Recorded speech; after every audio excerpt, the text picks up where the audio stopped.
Hello friends. आज फिर से हम लोग नेक्स्ट वीडियो स्टार्ट कर रहे हैं मार्केटिंग मैनेजमेंट का। ये एपिसोड 3 है। इसके पहले 2 एपिसोड्स हो चुका है।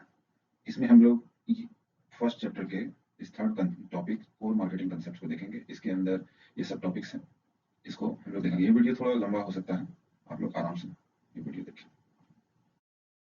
ये ब्रीफ कंटेंट्स है, चैप्टर 1 हम लोग स्टडी कर रहे हैं अभी। पहला सब टॉपिक्स है नीड्स, वांट्स एंड डिमांड्स। तो नीड्स क्या होता है? नीड्स जैसा सबको आप लोग इसको समझ पा रहे होंगे, ये बेसिक ह्यूमन रिक्वायरमेंट्स हैं। Basic human requirements he needs कहलाता है। जैसे food, air, water, clothing, shelter, घर, ये सब रहने का, कपड़ा, रोटी कपड़ा मकान, ये सब जो लोग आते हैं नीड्स है, जरूरत है, इसको नीड्स बोलते हैं। फिर और भी किसी तरह का नीड्स होता है, जैसे रिक्रिएशन, बच्चा पैदा करना, एजुकेशन, एंटरटेनमेंट, ये सब भी नीड्स है। ये सारा चीज नीड्स के अंदर आता है। वांट्स क्या होता है? तो वांट्स होता है कि जब नीड, वांट तब बनता है जब कोई स्पेसिफिक ऑब्जेक्ट्स हो और वो ऑब्जेक्ट आपके नीड को सेटिस्फाई कर रहा हो। जैसे में नीड होता है फूड का, नीड होता है फूड का, मगर अब एग्जांपल के तौर पर रोटी और सब्जी, ये पर्टिकुलरली आपका वांट है। नीड है खाने का, मगर क्या खाइए? कुछ स्पेसिफिक चीज खाइएगा ना, स्पेसिफिक ऑब्जेक्ट जो आपको, जो आपके उस खाने का, जो आपके वो नीड को सेटिस्फाई कर सके, वो स्पेसिफिक ऑब्जेक्ट। तो इस केस में रोटी सब्जी वांट है, ठीक है। डिमांड किसको बोलेंगे? डिमांड है, demand are wants for specific products backed by an ability to pay. कई बार आदमी को नीड भी होता है, वांट भी होता है, मगर डिमांड नहीं होता है, डिमांड नहीं होता। मतलब उस वांट को, उस वांट्स को जैसे चाहिए, जैसे मान लीजिए ये रोटी सब्जी चाहिए, नीड है फूड का, ये नीड है, ये वांट्स है। मगर इसको प्राप्त करने के लिए सपोज दैट चाहिए 50 रुपए, मगर उस पर्सन के पास वो 50 रुपया नहीं है, तो डिमांड नहीं कहलाएगा। अगर उसके पास 50 रुपया है, एबिलिटी है इस वांट्स को प्राप्त करने का, उसको कहेंगे कि हाँ वो परफेक्ट डिमांड है। जैसे यहाँ एक एग्जांपल है, many people want a Mercedes, only a few can by one. बहुत आदमी मर्सिडीज चाहता है, मगर कुछ ही लोग खरीद सकते हैं। तो यानी अगर मान लीजिए 100 आदमी मर्सिडीज चाहता है, मगर उसको खरीद पाता है मान लीजिए 15 आदमी, तो डिमांड, 15 आदमी के पास एबिलिटी है, खरीद ही लेता है, जरूरी नहीं है इसके पास एबिलिटी है वो मर्सिडीज को खरीद सके, तो ये डिमांड कहलाएगा, ये डिमांड के अंदर आ जाएगा। अब नीड्स को फर्दर क्लासिफाई किया गया है 5 पार्ट्स में। तो फर्स्ट है स्टेटेड नीड्स। स्टेटेड नीड्स इसका एग्जांपल है, the customer wants N inexpensive car. कोई कस्टमर है, वो चाहता है इनएक्सपेंसिव कार, वांट है उसका, मतलब सस्ता कार उसको चाहिए, ये स्टेटेड नीड्स है। अब रियल नीड्स, रियल नीड्स क्या है कि कार तो उसको चाहिए, मगर ऐसा कार चाहिए जिसका ऑपरेटिंग कॉस्ट कम हो। ऑपरेटिंग कॉस्ट कम हो, ना कि इनिशियल प्राइस। ऑपरेटिंग कॉस्ट कहने का मतलब कि उसका पर डे जो ऑपरेट कर रहा है, तो उसमें तेल का पैसा लगेगा, ऑयल का लगेगा, मोबिल का लगेगा, फिर और भी अलग तरह का सर्विसिंग चार्जेस लगेगा, सर्विस का चार्ज लगेगा, तो ये सारा ऑपरेटिंग कॉस्ट कम लगे, ये है रियल नीड। वो ऐसा कार चाहता है।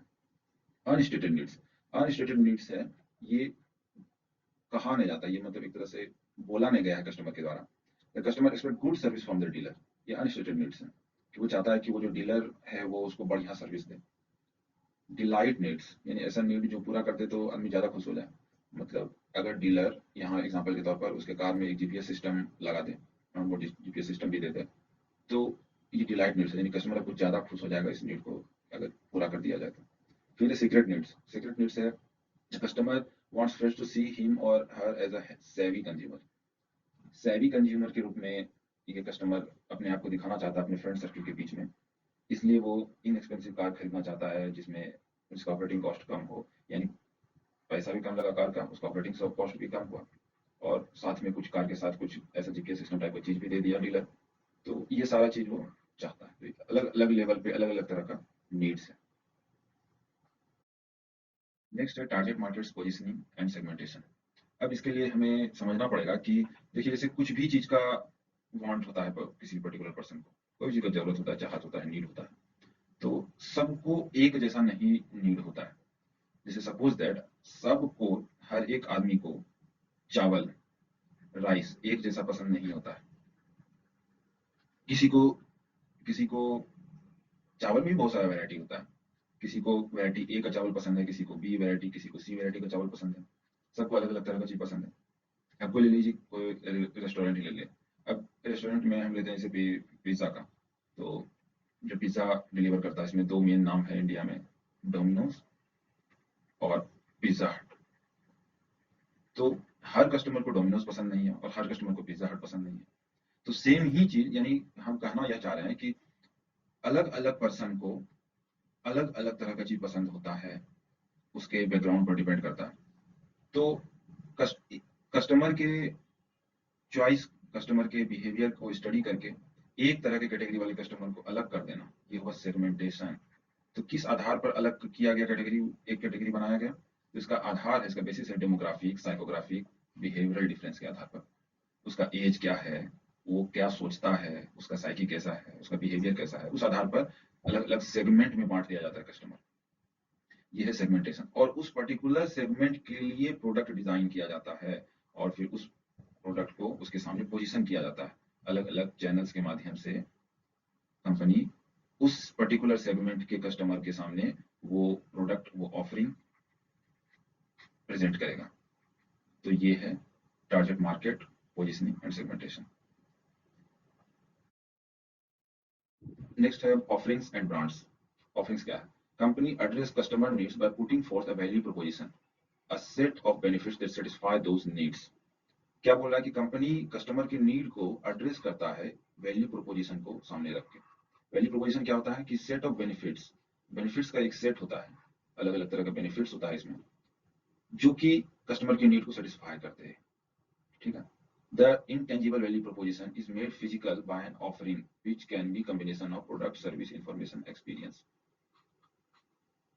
देखिए, ये जो ऑफरिंग है, इंटेंजिबल वैल्यू है, वो उसको फिजिकल बनाया जाता है ऑफरिंग के माध्यम से।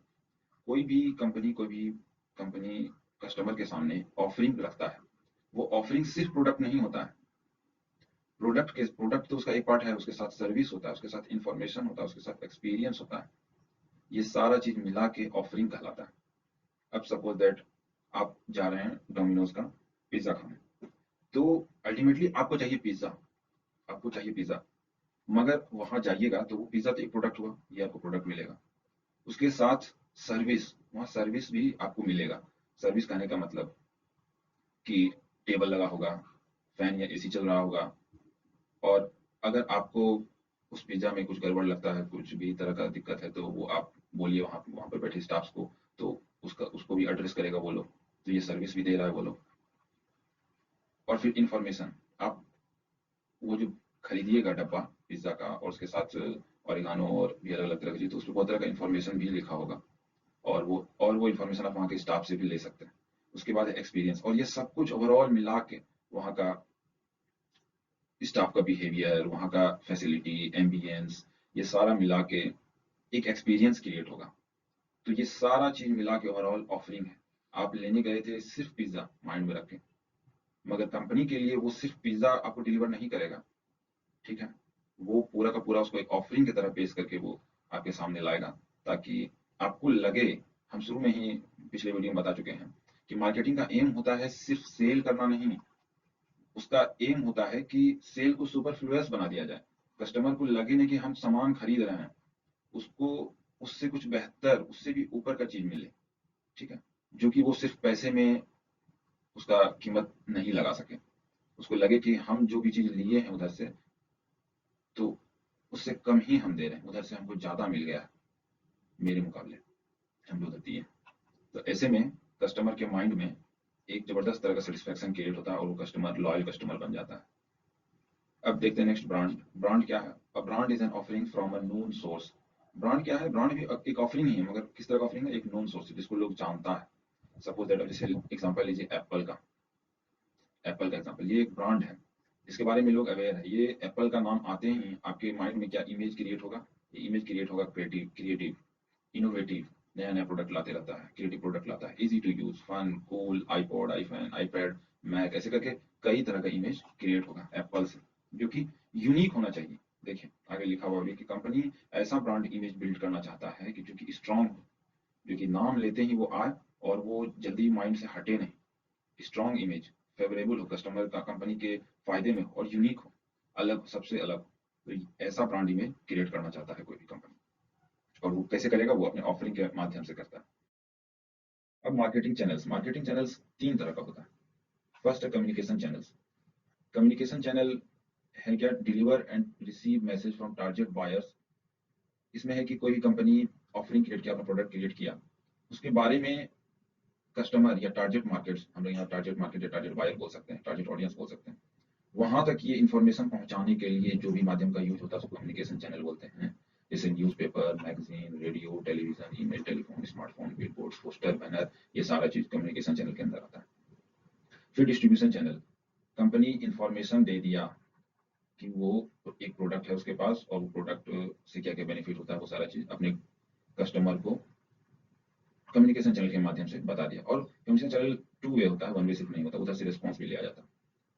डिस्ट्रीब्यूशन चैनल से क्या किया जाता है कि ये अब वो डिमांड करेगा, नीड है, नीड वांट में कन्वर्ट हुआ, नीड वांट में कन्वर्ट हुआ और वांट डिमांड में कन्वर्ट हुआ, और डिमांड के फेज में जब आ जाएगा तब क्या होगा, डिस्ट्रीब्यूशन चैनल एक्टिव होगा और वो प्रोडक्ट कस्टमर तक पहुंचा दिया जाएगा डिस्ट्रीब्यूशन चैनल के माध्यम से। ठीक है। और थर्ड चैनल है सर्विस चैनल। ये सर्विस चैनल है कि ये डिस्ट्रीब्यूशन चैनल और यहाँ जो प्रोडक्ट बना कंपनी में, इसके बीच का जो भी सिस्टम होता है उसको देखने के लिए, जैसे में वेयर हाउस, माल आया तो माल कहाँ रखाएगा, वेयर हाउस में रखाएगा। ट्रांसपोर्टेशन कंपनी, बैंक, ये सारा चीज का बीच में जरूरत पड़ता है, वो सारा चीज सर्विस चैनल के अंदर आता है। नेक्स्ट है paid on and earn media. ये पेड मीडिया क्या है कि अगर आप अपनी कंपनी के बारे में अवेयरनेस कम्युनिकेशन चैनल के अंदर आएगा कि कंपनी के बारे में अवेयरनेस फैलाना चाहते हैं, प्रोडक्ट के बारे में अवेयरनेस फैलाना चाहते हैं, तो आप किसी टीवी पर ऐड चलाइएगा, मैगजीन पर ऐड दीजिएगा, ऐड देने के लिए आपको पैसा देना पड़ेगा तब वो ऐड चलेगा। तो ये हुआ पेड मीडिया। ऑन मीडिया यानी आप अब उसको खरीद चुके हैं, जहाँ पे दिखा रहे हैं, जहाँ से मास कम्युनिकेशन हो पा रहा है, वो आपका है, आप उसको ऑन करते हैं। जैसे मैं एग्जांपल के तौर पर, आपका ब्राउज़र, ब्रांड का ब्राउज़र हो गया, वेबसाइट हो गया, ब्लॉग हो गया, फेसबुक पेज बना सकते हैं, ट्विटर अकाउंट हो गया, ये आपका अपना ऑन किया हुआ मीडिया होगा, आप इसके मालिक हैं। अर्न मीडिया सबसे ज्यादा प्रभावशाली होता है। ये मीडिया है, इसमें आपको पैसा खर्च नहीं करना। ऑन मीडिया ऑन करने के लिए जैसे वेबसाइट बनाई, आपको पैसा खर्च करना पड़ेगा। फेसबुक पेज, ट्विटर अकाउंट के लिए पैसा नहीं खर्च करना पड़ेगा, मगर इसमें आप जो कंटेंट डालिएगा, वो कंटेंट डालने के लिए भी आपको एफर्ट करना पड़ जाएगा। आपको एक social media marketing team hire करना पड़ेगा, फेसबुक पेज, ट्विटर अकाउंट इसको हैंडल करने के लिए। मगर अर्न मीडिया क्या है कि इसमें खुद ब खुद आपके कंपनी या आपके प्रोडक्ट का लोग दूसरों को बताते हैं, उसके बारे में, उसके बेनिफिट्स को दूसरों को बताते हैं खुद ब खुद, उसके लिए आपको पे नहीं करना पड़ता। जैसे में किसी न्यूज़पेपर में छप गया आपके बारे में, तो वो भी आपके लिए अर्न मीडिया का काम करेगा। फिर कोई कस्टमर है, आपका कस्टमर को आपका प्रोडक्ट बढ़िया लगा, वो किसी दूसरे कस्टमर को बताएगा आपका प्रोडक्ट के बारे में, वो तीसरे को बताएगा, ये सब earn media. Impressions and engagement. अब आप जो भी कम्युनिकेशन चैनल का उपयोग कर रहे हैं और अपने प्रोडक्ट के बारे में अवेयरनेस फैला रहे हैं, बता रहे हैं कस्टमर को, तो उस सेंस में दो तरह का ये टर्म आता है, इंप्रेशन एंड एंगेजमेंट। अगर आपका वो जो कम्युनिकेशन है, जो भी मैसेज है, वो मैसेज अगर देख लेता है आपका कस्टमर, तो उसको बोलेंगे इंप्रेशन। वो सिर्फ देखा। अगर उसके साथ वो इंटरेक्ट भी कर सकता है, अगर उसके साथ वो इंटरेक्ट किया, यानी उस मैसेज के साथ कुछ वो किया, तो वो फर्दर इंगेजमेंट में तब्दील हो जाता है। सपोज दैट आप गूगल खोलिएगा और कुछ चीज सर्च कीजिएगा, तो आपको बहुत चीज का ऐड नजर आ जाएगा, छोटा सा ऐड लिखा होगा वहाँ कोने में, और आप स्क्रॉल करके जो दूसरा चीज था वो दूसरा लिंक पे क्लिक करके खोल लिए, तो ये सिर्फ इंप्रेशन हुआ, इसका इंप्रेशन हुआ। अगर आप इस ऐड वाले पे यहाँ पर क्लिक कर देते हैं, तो ये फिर इंगेजमेंट हो, यानी आप इसके साथ इंटरेक्ट कर लिए, तो ये इंगेजमेंट हुआ। इसका एक एग्जांपल, इंगेजमेंट का एग्जांपल है, फेसबुक या ट्विटर में कोई भी पोस्ट होता है, वो आप कोई पोस्ट देखें, कोई पिक्चर है या कुछ लिखा हुआ है, तो वहां पे नीचे में जो लाइक का बटन होता है, उस लाइक के बटन को आप क्लिक कर दिए और वहां लाइक का संख्या बढ़ गया, मान लीजिए 500 से 501 हो गया, तो यहाँ पर फिर आप इंगेज हो गए उसके साथ, तो ये हुआ इंगेजमेंट। तो इंगेजमेंट कंपनी के उस कम्युनिकेशन मैसेज के बारे में ज्यादा बढ़िया रिजल्ट देता है। इससे हमको रियल में पता चलता है कि कस्टमर किस हद तक उस मैसेज से, उस कम्युनिकेशन से किस हद तक कनेक्ट हो पा रहा है। नेक्स्ट है वैल्यू एंड सेटिस्फेक्शन।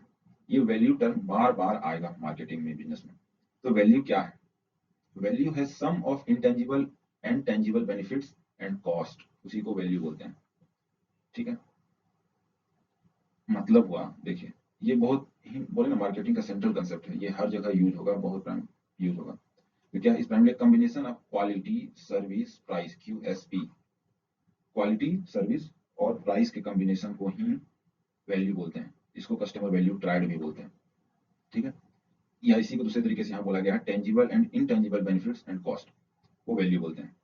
मतलब अब जैसे पिज्जा का ही एग्जांपल लिए, तो उसमें क्या था, टेंजिबल क्या है, जो आपको प्रोडक्ट जो दिख रहा है, जो भी प्रोडक्ट आपको दिख रहा है, वो जैसे पिज्जा, पिज्जा आपको दिख रहा है, वहाँ का कुर्सी, टेबल, एसी, ये सब आप देख पा रहे हैं, फिजिकल है, ये सारा चीज देख पा रहे हैं, आप अपने सेंसेस से महसूस कर पा रहे हैं। तो उससे जो भी बेनिफिट आपको हो रहा है, उस प्रोडक्ट से, उसके आसपास का जो भी चीज है, उससे आपको बेनिफिट हो रहा है, और उसके लिए आप जो कॉस्ट दे पा रहे हैं, उसके लिए आप जो कॉस्ट दे पा रहे हैं, ये सारा चीज का सम ओवरऑल वैल्यू कहलाएगा, ठीक है। तो देखिए, value perception increase with quality and service but decrease with price. Value perception अगर क्वालिटी और सर्विस अगर इंक्रीज करेगा और प्राइस डिक्रीज करेगा, तो वैल्यू परसेप्शन बढ़ेगा। तो वैल्यू क्या होगा, वैल्यू का परसेप्शन बढ़ेगा, यानी कि कस्टमर की नजर में वो प्रोडक्ट, वो कंपनी का वैल्यू बढ़िया होगा। अगर क्वालिटी और सर्विस डिक्रीज कर रहा है और प्राइस बढ़ रहा है, तो वैल्यू परसेप्शन भी डिक्रीज कर जाएगा, ठीक है। नेक्स्ट है सेटिस्फेक्शन। तो सेटिस्फेक्शन क्या है, ये सब्जेक्टिव फिनोमिना है, किसी पर्सन का जजमेंट है उस प्रोडक्ट के बारे में, उस प्रोडक्ट को से जो भी परसीव करता है, एक्सपेक्टेशन और परफॉर्मेंस, कि वो क्या एक्सपेक्ट किया था उस प्रोडक्ट से और उसको मिला क्या, एक्सपेक्ट क्या किया और उसको मिला क्या, परफॉर्मेंस क्या दिया वो प्रोडक्ट, इसी को सेटिस्फेक्शन बोलते हैं। अब देखिए, सेटिस्फेक्शन का लेवल है डिसअपॉइंटमेंट से लेकर डिलाइटेड लेवल तक, डिसअपॉइंटमेंट लेवल से लेकर डिलाइटेड लेवल तक, यानी कि इस ओर जाएगा तो ये नेगेटिव है, इस ओर जाएगा तो पॉजिटिव है। तो यहाँ देखिए क्या लिखा, performance falls short of expectation the customer is disappointed. अगर कस्टमर जो एक्सपेक्ट किया है उस एक्सपेक्टेशन से नीचे आए रहा, ये नीचे रहा, तो कस्टमर डिसअपॉइंट होगा, सेटिस्फेक्शन यानी लोवेस्ट होगा। और अगर जो वो एक्सपेक्ट किया है, जो एक्सपेक्ट किया है और जो उसको मिल रहा है परसेप्शन, तो वो अगर ज्यादा हाई होगा तो कस्टमर डिलाइटेड होगा, यानी उसका सेटिस्फेक्शन हाईएस्ट होगा। नेक्स्ट है सप्लाई चेन। सप्लाई चेन है कि रॉ मटेरियल, कच्चा माल से लेके फिनिश प्रोडक्ट जो अब लास्ट कंज्यूम होगा, वहां तक के सफर को ही सप्लाई चेन बोलते हैं। यहाँ एक एग्जांपल है, सपोज दैट ये कोकोआ का प्लांट है, कॉफी बीन्स है, ये इथोपिया के किसी गांव में लगा हुआ, किसी खेत में लगा हुआ, उसको तैयार करके कॉफी बीन्स ये तैयार किया, फिर इसको भुना और पैकेज किया, पैकेज करके फिर उसको एक्सपोर्ट किया गया किसी कंपनी के द्वारा किसी देश में, सपोज दैट अमेरिका में एक्सपोर्ट किया गया, फिर वहां से जाके डायरेक्ट कॉफी बना के ये पैक कर दिया गया, अब इसको कंज्यूमर डायरेक्ट अब कंज्यूम करेगा। तो यहाँ से लेके यहाँ तक का पूरा चेन सप्लाई चेन का होता है। कंपटीशन, कंपटीशन को थोड़ा यहाँ समझना बेहतर होगा कि आखिर ये है क्या। हम लोग कंपटीशन समझते हैं, सपोज दैट पिज्जा हट का कंपटीटर है डोमिनोज, मगर इस तरह से कंपटीशन को नहीं समझना हम लोग को। यहाँ समझना, देखिए बायर के कंसेप्ट से, जो आपका प्रोडक्ट कंज्यूम करेगा, जो खरीदेगा, जो प्रोडक्ट लेगा, उसके नजरिए से देखना है कि all the actual and potential rival offering and substitutes a buyer might consider। आपका बायर कोई भी सब्सटीट्यूट या ऑफरिंग जो भी कंसीडर कर सकता है, वो सारा चीज आपका कंपटीशन के अंदर आएगा। सपोज दैट अगर किसी को गर्मी, पूरा गर्मी का मौसम है, तो यहाँ कोका कोला अपना प्रोडक्ट बेच रहा है, कोका कोला, तो इसका कॉम्पिटिटर सिर्फ पेप्सी नहीं होगा, ये तो होगा ही, यानी कस्टमर कोका कोला के बदला पेप्सी भी कंसीडर कर सकता है, मगर उसके पास एक और ऑप्शन है, एक और सब्सटीट्यूट है, एक और ऑफरिंग है, किसका, वाटर का, तो वाटर भी कंसीडर कर सकता है। तो कोका कोला का कॉम्पिटिटर सिर्फ पेप्सी नहीं हुआ, वाटर भी इसका कॉम्पिटिटर है। तो ये सारा चीज को माइंड में रखते हुए स्ट्रेटजी बनाना। अब हमारा लास्ट है मार्केटिंग इन्वायरमेंट, आज का वीडियो का last topic, marketing environment. Marketing environment दो चीजें मिलकर बना होता है, एक टास्क इन्वायरमेंट और एक प्रोड इन्वायरमेंट। टास्क इन्वायरमेंट क्या है, तो किसी भी प्रोडक्ट को प्रोड्यूस करने में, प्रोडक्ट को बनाने से लेके उसको डिस्ट्रीब्यूट करना, उसको प्रमोट करना, ये सारा चीज में जो भी चीज इन्वॉल्व होता है, सारा चीज टास्क इन्वायरमेंट के अंदर आता है। जैसे कंपनी, सप्लायर, डिस्ट्रीब्यूटर, डीलर, ये सारा चीज टास्क इन्वायरमेंट के अंदर है। ब्रॉड इन्वायरमेंट, ये बड़ा लेवल का इन्वायरमेंट हो गया, इसमें demographic environment, economic environment, social, cultural, natural, technological, political, legal, ये सारा चीज मिल जाएगा। Marketers must pay close attention to trends and developments in these and just adjust their marketing strategies as needed। यानी marketer को ये सारा चीज को कंसीडर करते हुए स्ट्रेटेजी को बनाना चाहिए। वहाँ का पॉलिटिकल लीगल इन्वायरमेंट कैसा है, राजनीति में कौन है, उसका पॉलिसी क्या है, कानून कैसा कैसा बन रहा है, नहीं बन रहा है, नेचुरल इन्वायरमेंट, सोशल, कल्चरल, जिस एरिया में वो सामान बेच रहा है वहाँ का सोशल स्टेटस क्या है, वहाँ का कल्चर कैसा है, ये सारा चीज डिपेंड करता है। ये सारा चीज ब्रॉड इन्वायरमेंट का, मार्केटिंग इन्वायरमेंट। तो आज के लिए इतना ही। नेक्स्ट वीडियो में अगला टॉपिक